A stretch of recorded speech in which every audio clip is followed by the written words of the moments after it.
Assalamualaikum warahmatullahi wabarakatuh. Bismillah walhamdulillah wala hawla wala quwwata illa billah. Asyhadu an la ilaha illallah wahdahu la syarikalah wa asyhadu anna Muhammadan abduhu wa rasuluh wa habibu wa khaliluh allati la nabiyya ba'dah. Allahumma salli wa sallim ala sayyidina Muhammadin wa ala alihi wa sahbihi ajma'in. Jamaah sekalian, segala puji dan syukur sepatutnya kita panjatkan kehadiran Zat yang Maha Ghafur, yang senantiasa melimpahkan rahmat dan hidayahnya kepada kita sekalian. Sehingga alhamdulillah saat ini kita masih diberkahi Allah untuk dapat beraktivitas sesuai dengan peran kita masing-masing. Yang saat ini kita sedang bersama-sama taklim taklum, memanfaatkan waktu di bulan suci Ramadan ini. Jamaah sekalian, tema kita saat ini adalah orang-orang yang kelak dirindukan oleh surga. Jamaah sekalian, setiap orang ada kebanggaan ketika kita dirindukan.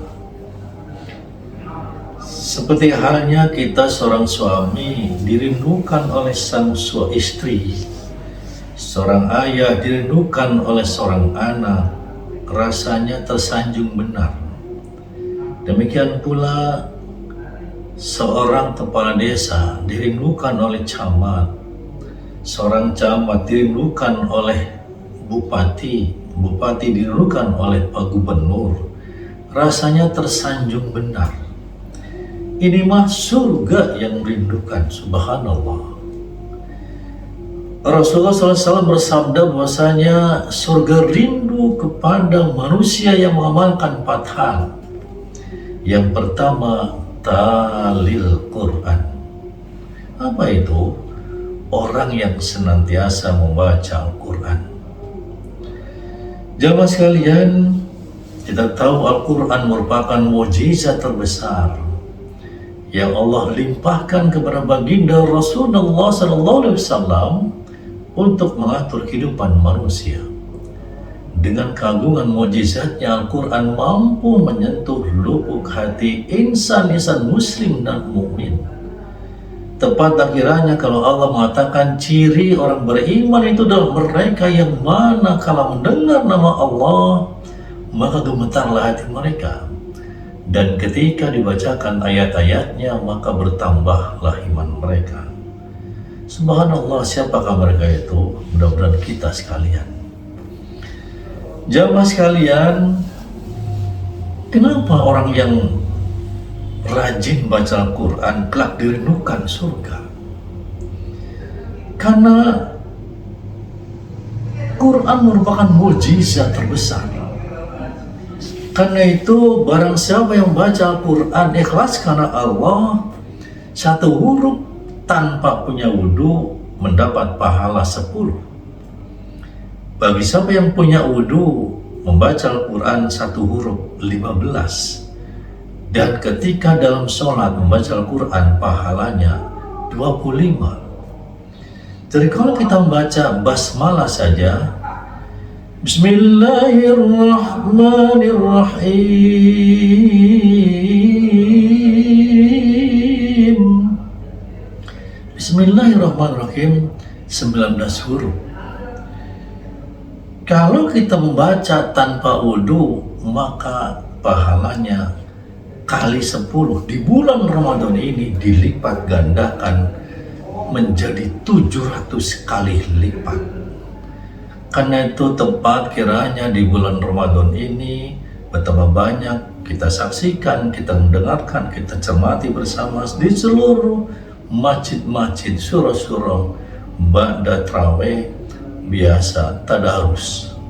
bersama, tadarus bersama-sama jamaah yang ada, dibagi 1 juz.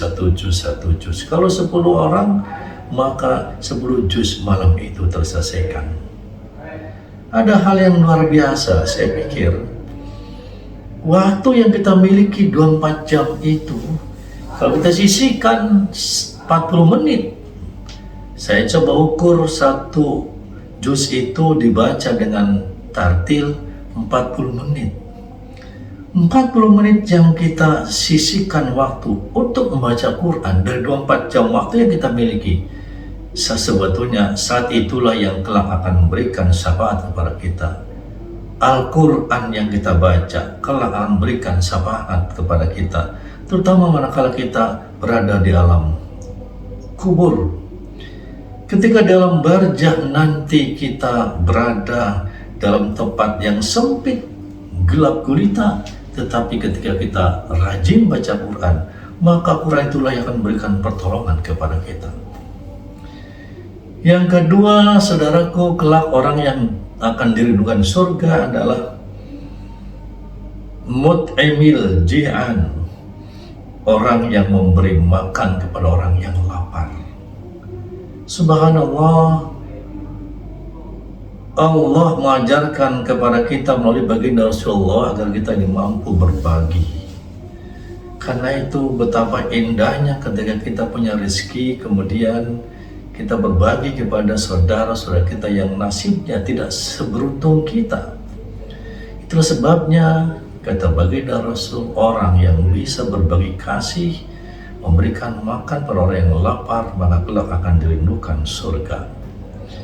Yang ketiga, orang yang kelak dirindukan surga adalah hafidhil lisan, orang yang mampu menjaga lisannya dari perkataan yang tiada berguna, dari perkataan yang mengandung kebohongan, dari perkataan dusta dan sebagainya.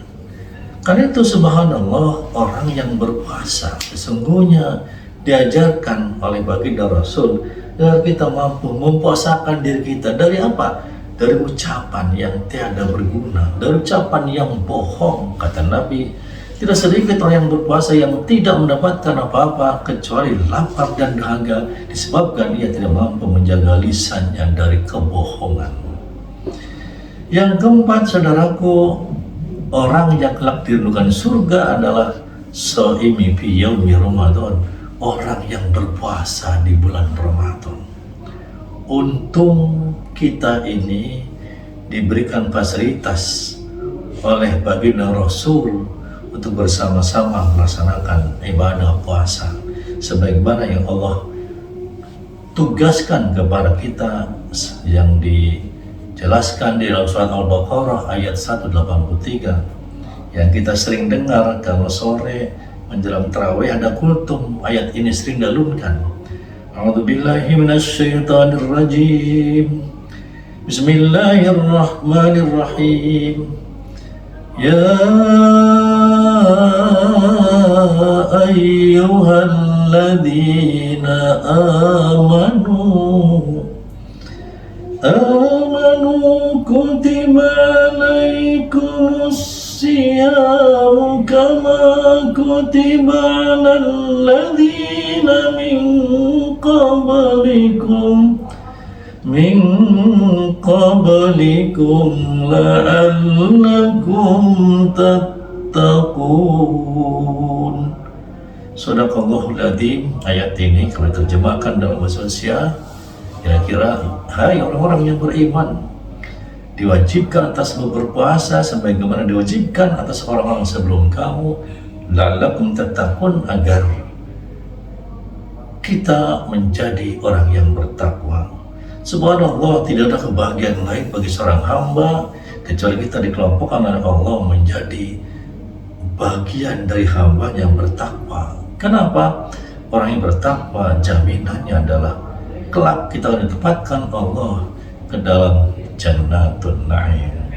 Mudah-mudahan kita mampu melaksanakan ibadah puasa dengan tuntas, dan endingnya insya Allah kita akan mendapatkan, akan menggenggam pahala Allah, pahala dari Allah, dan kita bagaikan orang yang baru lahir, suci, bersih, tak berdosa, karena kita telah digodok dalam sebuah kawah candra di muka, yakni Ramadan. Moga manfaatnya. Usikum warahmatullahi wabarakatuh. Wassalamualaikum warahmatullahi wabarakatuh.